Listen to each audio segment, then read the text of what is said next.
با ارمانجا پشگirtiya berxwedana Gulafrînê tê meşandin ser destê YPG û YPC û HSD dijî dagirkariya dewleta Tirkiyeyê û boneya hatina Roja Cîhanî ya jinê şandeke jinên Başûr û Mexmûr û Bakurî Kurdistanê û her wiha şandeke ji Libnanê Filistînê serdana kantona Efrînê wê bikin. شاندی هەمی ژنن وەکی حرەکەتا ژنن وەکی کۆنگرا ستارن وەکی دژی دو شاندەی هاتنە شاندەیەکی ji Bakurê Kurdistanê û Başûrê Kurdistanê hatinin û şandeyek jî ji Libnan û Filistîn hatinin wekî dijî wek jinên Rojava vê deke hemî dixwazin piştgiriya xwe bi gelê me Efrînê re bikin. Kesên jin yên got ji dervî sînorên Rojava anî ziman got peyama wan ji vê serdanê piştgirtiya berxwedana Efrînê û bi taybet berxwedana YPG dijî dagirkariya dewleta Tirkiyeyê. ئێمە وەکو ژنانی باشوور هاتوین پشتیوانی لە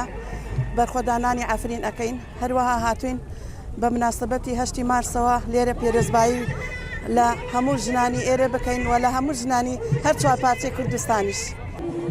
پەیاممان بۆ هەموو دنیا ئەوەیە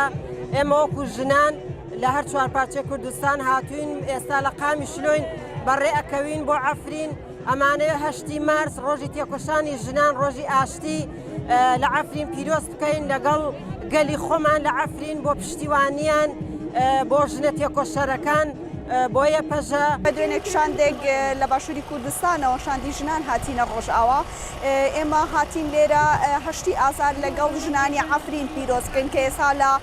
ژنانی ئەفرین لە بەرخۆدانی سەردەما جێیان گرتووە و هەرواتین پشتیوانیەک بدەینە ئەو بەرخۆدانە مەزنەی کە ئێستا لە ئەفرین ئەکرێت و پشتیوانی خۆمان دووپات بکەینەوە. جئت اليوم لأتضامن مع المرأة الكردية